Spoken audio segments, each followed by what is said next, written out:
Olá, como vai? Eu vou indo e você, tudo bem? A gente começa mais uma edição do seu podcast Memória Viva e eu quero agradecer a todas as manifestações nas redes sociais dos nossos primeiros programas. A gente vai continuar a partir do próximo mês com uma nova temporada. A equipe de produção tem, inclusive, feito já reuniões para a gente coletar personagens que realmente tragam para o programa histórias, relatos interessantes, da qual, como eu sempre digo, são protagonistas ou testemunhas oculares. E eu quero começar o programa, como eu sempre faço, contando uma história. Em 18 de junho de 1911, chegou em Belém do Pará dois missionários suecos chamados Daniel Berg e Gunnar Wingre. Eles eram cristãos batistas, mas ao chegarem no Pará, se converteram à fé evangélica, mas na linha pentecostal, e fundaram em Belém do Pará, naquela época, uma igreja chamada Assembleia de Deus. 2 anos depois, em 1913, eles conheceram um boliviano chamado Clímaco Bueno Asa. Guarde bem esse nome, porque ele vai, em algum momento, cruzar também com a história do Amapá. É que no dia 26 de maio de 1916, o Clímaco Bueno Asa, esse que tinha sido amigo do Daniel Berg e Gunnar Wingre lá em Belém, chegou aqui em Macapá com o objetivo de fundar também uma extensão da Igreja Assembleia de Deus que eles tinham fundado lá na capital paraense. É importante lembrar que, à época, Macapá fazia parte do Pará. Nós só seríamos elevados à condição de território federal em 13 de setembro de 1943. Só que o Clímaco acabou, ele trouxe literaturas, divulgando aquela nova fé, bíblias, mas ele acabou enfrentando a resistência do pároco local, que era ninguém menos do que Padre Júlio Maria de Lombardi. É importante lembrar também que, à época, a cidade de Macapá tinha pouco mais de 7 mil habitantes. O censo, que foi realizado em 1900, dava conta de 6.500 habitantes, então nós estimamos que, em 1916, Macapá teria pouco mais de 7 mil habitantes. Era, portanto, uma cidade muito pequena, onde os ditames de uma autoridade religiosa eram tidos como lei. Resultado, o Clímaco Bueno não conseguiu difundir suas ideias, o material que ele trouxe e tentou difundir aqui na cidade de Macapá acabou sendo queimado naquela cruz do Pelourinho que existe até hoje, em frente à Igreja Matriz em São José, e ele volta para a cidade de Belém. Consegue um salvo-conduto do delegado de polícia, e então retorna alguns meses depois em Macapá, e o trabalho dele acaba redundando na fundação, no ano seguinte, no dia 23 de junho de 1917, na Igreja Assembleia de Deus, que atualmente é mais do que centenária. Ela foi fundada, aliás, em 27 de junho de 1917, tendo como primeiro líder religioso José de Matos. Bom, queria relembrar um pouco dessa história, porque, afinal de contas, agora, em junho, houve a celebração do aniversário da igreja, mas hoje a gente não vai falar sobre religião, vamos falar também de história do Amapá e receber um personagem dessa história, que é o professor Antonei Lima. Ele é professor da área de Educação Física, se formou pela antiga Escola Superior de Educação Física do Pará. Ainda muito novo, foi para Brasília com o pai, Antônio Lima Neto, também professor, e estudou até o ensino médio, indo em seguida para Belém, onde fez um ensino superior e, em torno de meados dos anos 80, vem para Macapá para atuar como docente. E essas andanças que o Antonei tem acabaram rendendo muitas amizades. Eu sempre encontro alguém pela rua que lembra de você, seja das rodadas etílicas, dos debates educacionais, porque, embora relativamente muito jovem, você teve uma presença muito marcante em diversos momentos importantes da nossa história. Muito obrigado. Boa noite, Antonei. Boa noite, Renivaldo. Um prazer estar aqui com você e contar um pouquinho da nossa história, da nossa participação no governo do Amapá, que muito nos orgulha porque foi uma passagem profícua, onde eu pude realizar muitas coisas que eu já antes planejava. Se um dia chegasse ao poder, eu poderia fazer, e graças a Deus consegui fazer muito, poderia ter feito muito mais. Mas, enfim, o destino é que nos leva, nos conduz a outros caminhos. E, graças a Deus, pude fazer aquilo que era intenção e boa intenção, porque eu nunca fiz nada pensando na política, fiz pensando no estudante, no aluno, tanto no aluno do antigo primeiro e segundo grau, como do próprio aluno universitário. Eu passei também por isso, tivemos problemas com os alunos que estudavam no Amapá, não tinham uma residência, que estudavam em Belém, do Amapá, e que não tinham uma residência, eram estudantes carentes, e pude, inclusive, realizar um sonho dos estudantes, que foi comprar a casa do estudante em Belém do Pará, e reformamos, adaptamos essa casa e conseguimos colocar muito mais estudantes lá. Contratamos uma empresa que cuidou, né, da vida desse estudante lá, fornecendo todas as condições para que ele estudasse e tivesse, né, uma formação acadêmica. Eu quero partir daí, desse ponto de partida, da questão da tua participação, isso foi quando foi secretário de Educação, né? Na Sim. questão da Casa do Estudante.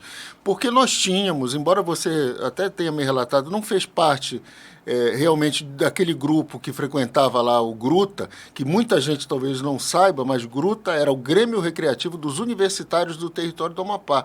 Era um espaço de lazer e entretenimento que a turma que estudava, principalmente em Belém do Pará, frequentava quando retornava para cá. E quando você ascendeu à condição de secretário de Educação, teve a preocupação de garantir um espaço que é a Casa do Estudante. Eu não sei se existe ainda hoje esse espaço lá em Belém. Não sei, não tenho notícias mais, mas era uma reivindicação antiga. E os estudantes tinham muitos problemas lá com relação a esse aluguel dessas casas, que, né, o governo...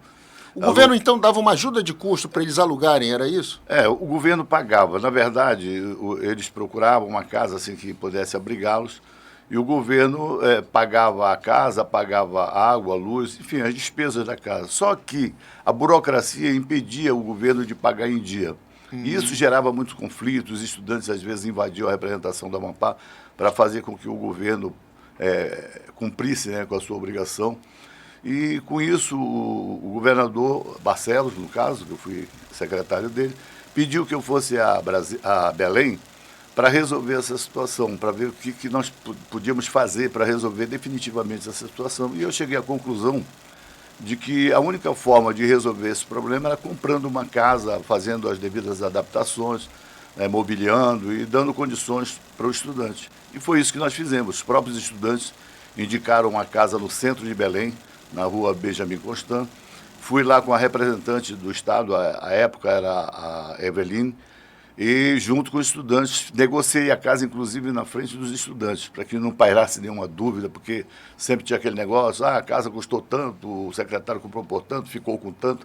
Então, levei todos os estudantes comigo, os representantes da casa, e a representante do Amapá em Belém, e fiz uma negociação com o dono dessa residência, que era um senhor já de idade, ele queria vender essa casa para dividir com os filhos, e estava numa imobiliária. Então conversei, joguei um preço inclusive para baixo, né, que o preço era bem alto, porque é uma casa bem valorizada. E com isso eu vim para Belém, para Macapá, retornei para Macapá e recebi uma semana depois uma proposta da imobiliária com o valor negociado com o dono. E isso levei ao governador, o comandante Barcelos pediu para que a SEAD providenciasse a documentação para encaminhar à Assembleia, para votar em caráter de urgência, e assim fizemos. Compramos a casa, reformamos, adaptamos, colocamos todas as condições, desde vigilante, telefone, tudo para os estudantes se comunicarem com as famílias. Então fizemos o nosso papel, né? Assim como a Bolsa de Estudo, que era uma reivindicação também antiga, eu participei, eu tive Bolsa de Estudo lá, era um valor ínfimo, e na verdade depois eu consegui, como secretário, elevar esse valor a quase um salário mínimo. Na época, assim, foi um reajuste significativo para os estudantes que não tinha quase nada, né?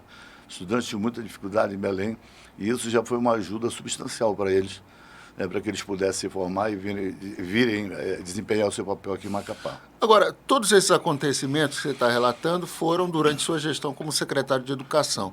E talvez muita gente não saiba, mas em 1988 a gente tem como uma das consequências da promulgação da nossa Constituição Cidadã a elevação do Amapá à condição de Estado. Nós éramos território federal. Só que isso não vai acontecer como num passe de mágica, né? Esse processo de transição ele vai prosseguir até o início dos anos 90, só para você ter uma ideia, foi só em 20 de dezembro de 1991 que foi promulgada a Constituição do Amapá, quando a gente passa a ter realmente personalidade jurídica, e até 1993 ainda vão ocorrendo essas transições, e algumas persistem até hoje. Alguns órgãos representativos ainda estão vinculados àquela, representam o Pará e o Amapá. Mas como é que cai esse convite no seu colo de ser o primeiro secretário de Educação? Imagino que você era muito jovem na época, né? Sim, na época eu fui o secretário mais jovem do Brasil, né? Depois de mim, o secretário mais jovem, eu acho que tinha 54 anos, que se tornou meu amigo, inclusive. E eu tinha 32 anos para 33. Você era um garoto, né? Era um meninão ainda. Mas com muita responsabilidade. Eu assumi o cargo com muita responsabilidade e consto, né, do meu papel, o papel que eu deveria desempenhar na secretaria, inclusive realizando algumas coisas que eu pensava antes, nem imaginava ser secretário, mas eu imaginava muitas coisas que depois eu pude concretizar como secretário de Educação. Né? Os alunos carentes, eu dei muito apoio. Para você ter ideia, eu lancei, junto com o governador, e o comandante me apoiava, né, nas propostas que eu levava a ele, eu sempre tinha um apoio dele, e inaugurei um programa para os alunos carentes que necessitavam de óculos. Então, fizemos uma licitação, compramos, na época, 536 óculos. E eu tenho esses números de cabeça porque isso significou muito na minha vida, né? Porque eu via como essas crianças iam para a aula, como estudavam, como, às vezes, nem tinham condições de estudar, como não tem, até hoje ainda é muito difícil. Hoje é caro, imagino, naquela época. Sim, né? Você vê os alunos de periferia, eu fui diretor de colégio de periferia, o colégio, com o nome do meu pai, fica no Infraero 2, ali no Parque dos Buritis. Então, é uma região ali muito carente, muito pobre. E eu fui muitas vezes à casa dos alunos e via realmente a condição dos alunos.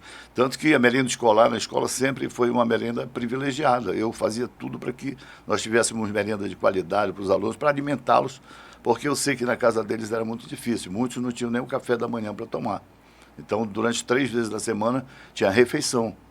Né? Não dava para dar todos os dias, porque encarecia muito, mas pelo menos 3 vezes na semana nós dávamos refeição para os alunos. Né? Então, eu pude fazer isso como secretário e depois como diretor. Né? Como secretário, a minha época foi a época que mais teve merenda escolar no Estado. Por quê? Porque a minha primeira missão como secretário de Educação foi resolver o problema que nós tínhamos em Brasília com a FAI, que era quem fornecia a merenda escolar para os estados. Então, houve um desvio muito grande de merenda escolar no Estado, né, na época ainda ex-território, e que, quando nós assumimos como Estado, nós tínhamos o dever de quitar essa dívida, de resolver esse problema, porque senão nós não iríamos receber a nossa cota de merenda escolar. Essa foi a minha primeira missão como secretário em Brasília. Conversei com o presidente da FAI, fiz uma proposta a ele, ele me disse que ia levar ao ministro da Educação, que era o Carlos Schiarelli na época, o ministro, e que me daria uma resposta posterior. E dentro de 15 dias, mais ou menos, eu recebi um fax naquela época, aqueles fax imensos que a gente recebia, dando todos os produtos que foram desviados no Estado, que não foi só frango, o pessoal fala muito do frango, mas outros produtos, né? E dando a relação, e que a minha proposta havia sido aceita pelo ministro, que era de repor tudo o que foi desviado com recursos próprios do Estado. Então, nesse momento, o que nós acordamos? Que o governo federal mandaria a cota, a FAI, né, para o Amapá e, concomitantemente, nós pagaríamos aquele produto todo que foi desviado.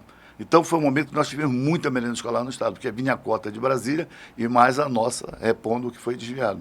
Então, eu tenho algumas lembranças do período em que o comandante Barcelos, porque ele veio num primeiro momento, chega aqui no final dos anos 70, na condição de governador indicado, e depois é o primeiro governador eleito do estado do Amapá. Como é que era a sua convivência com ele? Você já tinha um relacionamento, ou seu pai tinha algum tipo de relacionamento político com o comandante que justificasse a sua indicação, ou ela surgiu de forma meritória em razão de sua atuação naquele momento? Você sabe que nada vem de graça, né, Enivaldo? Sim. Na verdade, eu não tinha amizade com o comandante. Meu pai já estava fora do estado há muitos anos, não tinha nenhuma relação de amizade com ele. Mas havia um amigo meu que era muito amigo dele, que jogava dominó junto, jogava carteado, aquelas coisas de finais de semana e tal. E esse meu amigo foi quem me apresentou o comandante. Me apresentou exatamente porque eu disse a ele que eu tinha uma proposta, porque era época política e tal, que eu tinha uma proposta, né, para a divulgação da campanha dele posterior e tal, que essa proposta era interessante, ele achou interessante e levou ao comandante a proposta. E o comandante pediu uma reunião logo no primeiro momento da campanha política, e lá estavam as pessoas proeminentes, né, do antigo PL, né, PFL. PFL, né, na época. Exatamente. Então eu não era ligado à política, eu não era afiliado a partido, nada. E daí nasceu uma amizade, uma simpatia, eu fiz a campanha do comandante, participei com a minha proposta, meu projeto, e ele próprio me convidou para coordenar essa parte de divulgação da campanha à época. E, enfim, daí ele achou que eu tinha méritos para assumir a Secretaria de Educação, mas também nunca falou isso comigo. Ele reconhecia, assim, conversa e tal, dizia que eu era inteligente, competente e tal. Quando ele terminaram as eleições, ele foi para Brasília, aliás, para o Rio de Janeiro, né, que a esposa morava no Rio, e, enfim, todo mundo ficou naquela dúvida, quem vai ser secretário de Educação? Você sabe que é a secretaria mais importante do Estado. Exatamente. Então, havia nomes, e inclusive listados, né, a imprensa divulgava 12 nomes secretariáveis. Meu nunca apareceu, né? Porque, na verdade, eu era pouco conhecido no Estado. Porque, embora sendo amapaense, eu passei muitos anos fora, saí garoto. Mas eu já estava há 7 anos aqui, retornei, estava trabalhando como professor no Estado e numa instituição particular.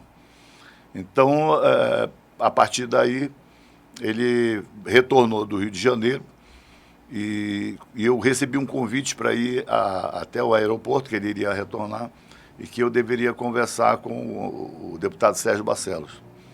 E no aeroporto, chegando, encontrei o deputado e ele me fez o convite em nome do pai. Disse: Antônio, o comandante pediu para eu conversar com você e oferecer a Secretaria de Educação para você atuar como gestor e tudo, e nós gostaríamos de contar com a sua colaboração.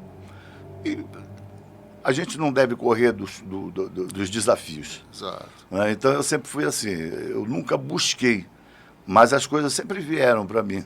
E no momento que as coisas chegaram até mim, eu procurei resolver da melhor maneira possível. E foi isso que eu fiz. Era uma missão que me foi dada e eu trabalhei exatamente com essa missão de servir a comunidade, a população, aos alunos. Para você ter ideia, o primeiro momento que se deu, e só esse momento, os alunos do Estado tiveram uniforme.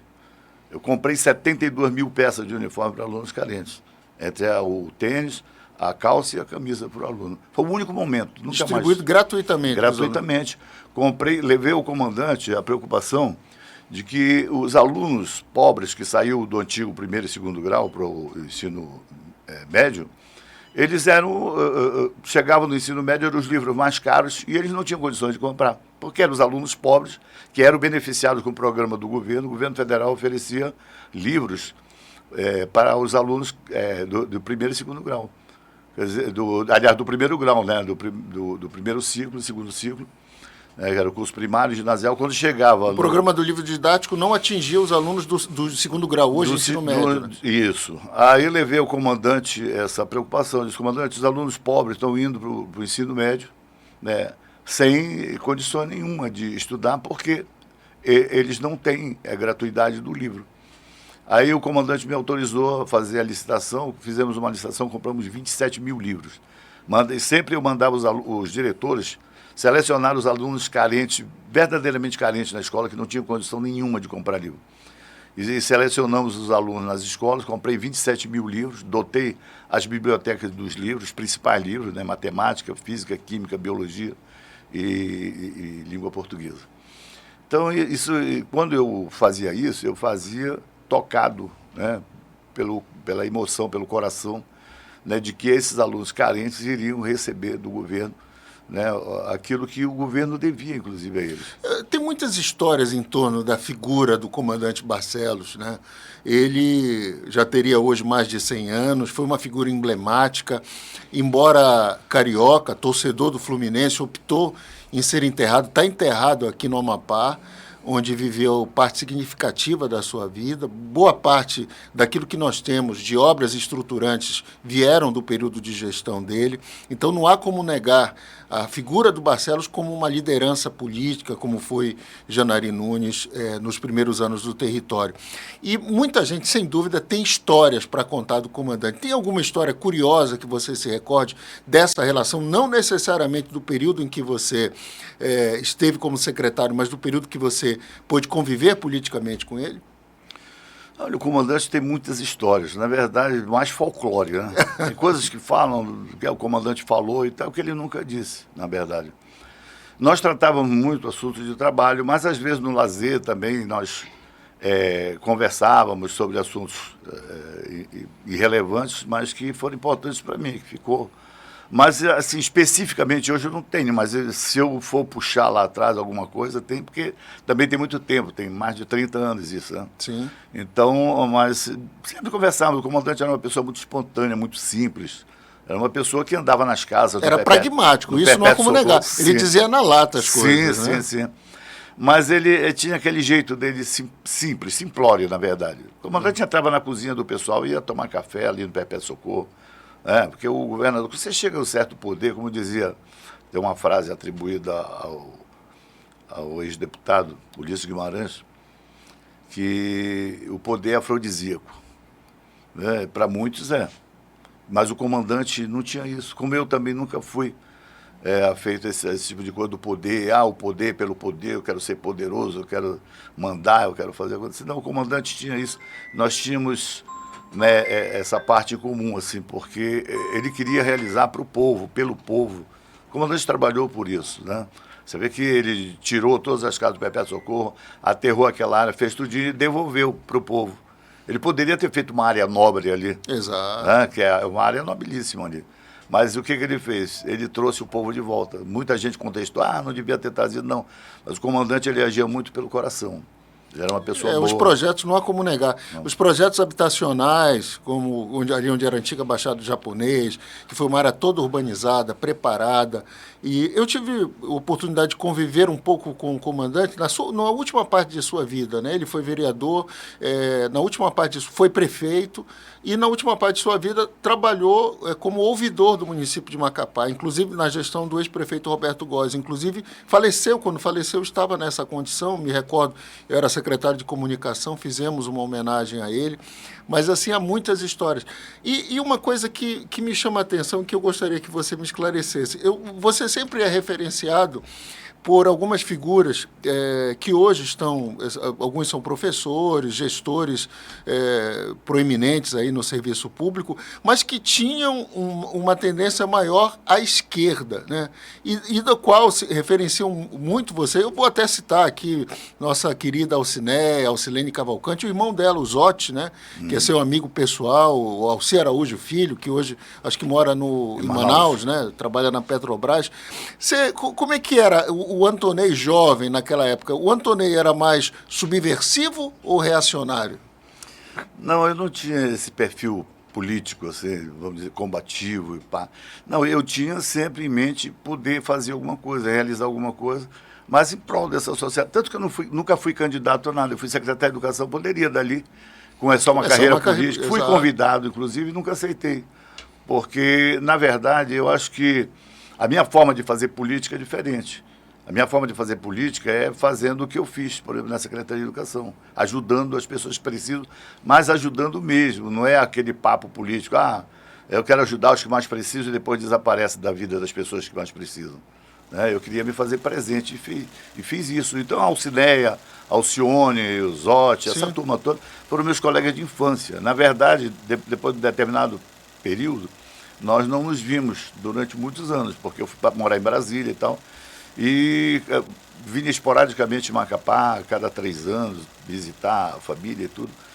mas não os via porque eles estavam tomando conta das suas vidas e tal, é difícil. O Zotti entrou na Petrobras, em Belém, estivemos muito próximos, ele estudava na escola técnica enquanto eu estudava o curso de educação física.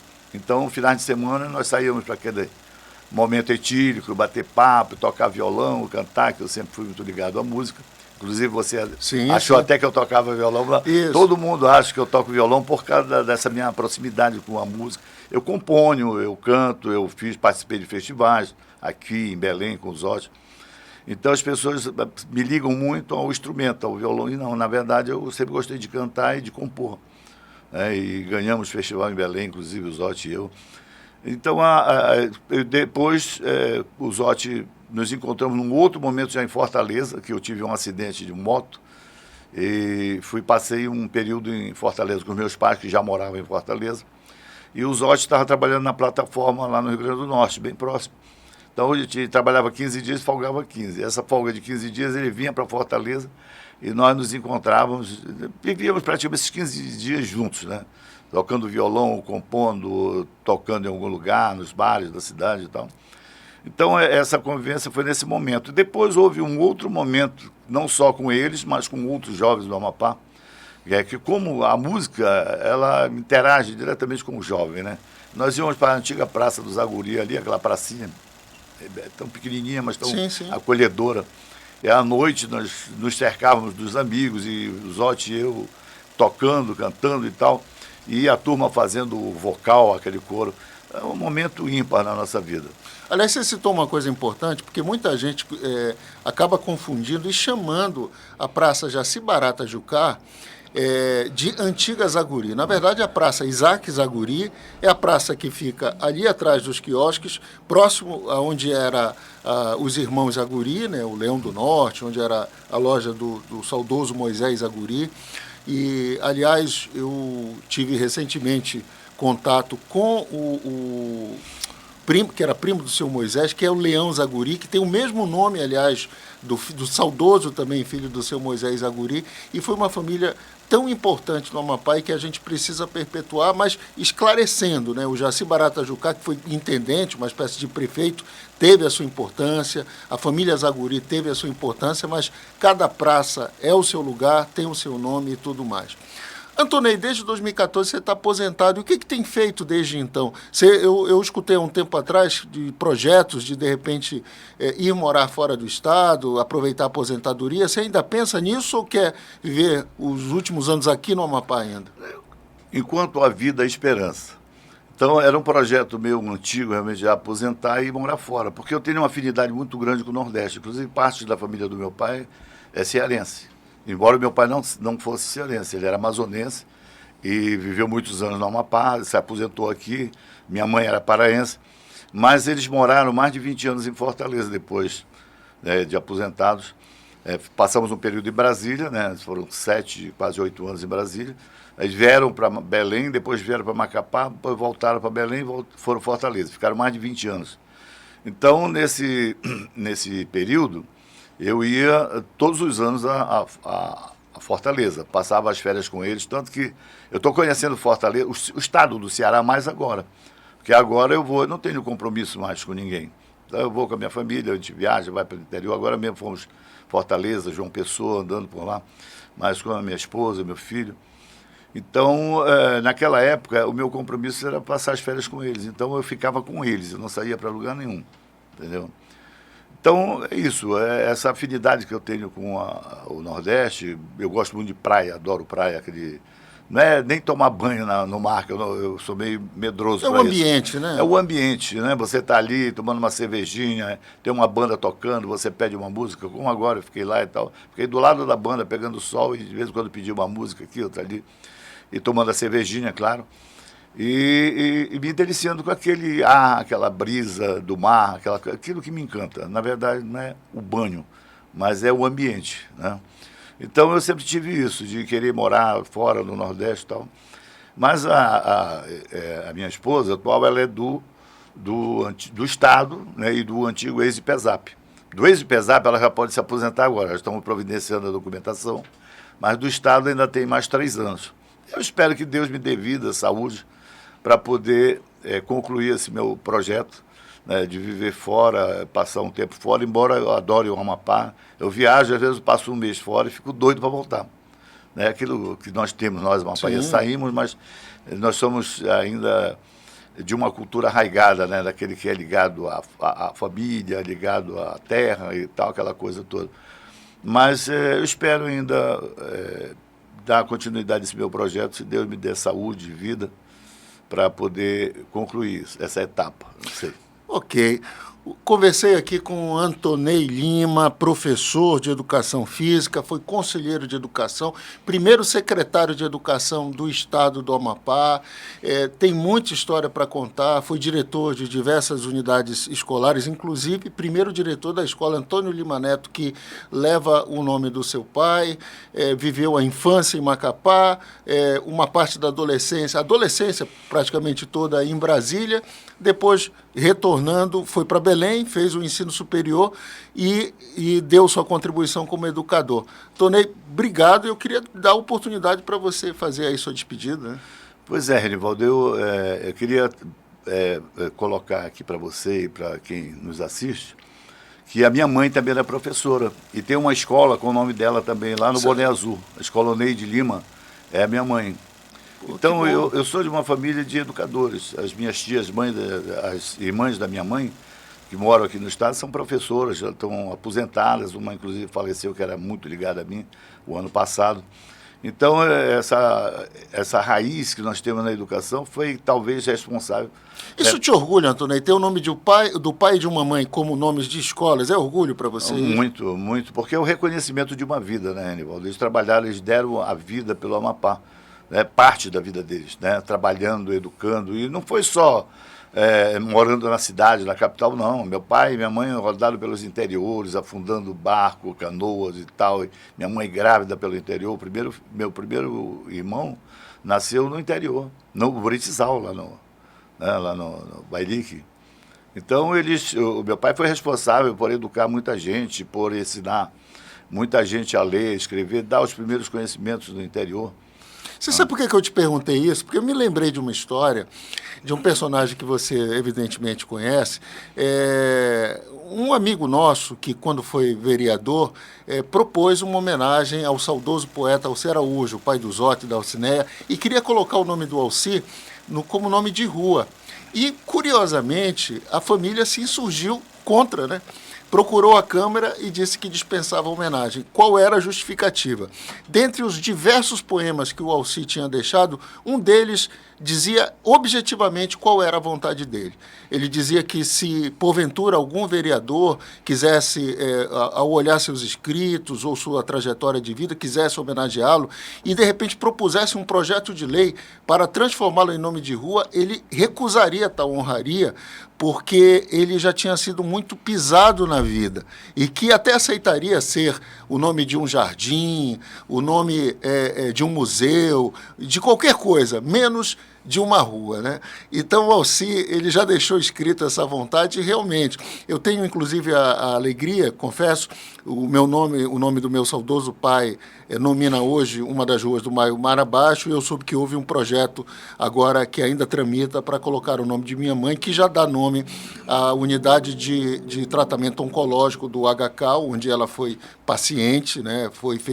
Embora tivesse a oportunidade de fazer o tratamento de câncer fora, optou em fazer aqui, porque acreditava na saúde pública e quis ficar os seus últimos dias perto da família. Então, eu particularmente respeito a vontade do tio Alci, mas acredito que a homenagem, seja como nome de escola, nome de rua, perpetua a memória do homenageado, né? Sim, é verdade. Eu, por exemplo, eu fui, inclusive, à inauguração da escola, eu estava com o diretor do Deusolina Farias, que foi comadre do meu pai. Eles eram muito amigos, foram fundadores da antiga Associação dos Professores da UAPA. Embrião do CCPAP atual, sim. Né? Então, ainda agora falando sobre o Jaci Barata Jucá, também foi compadre do meu pai.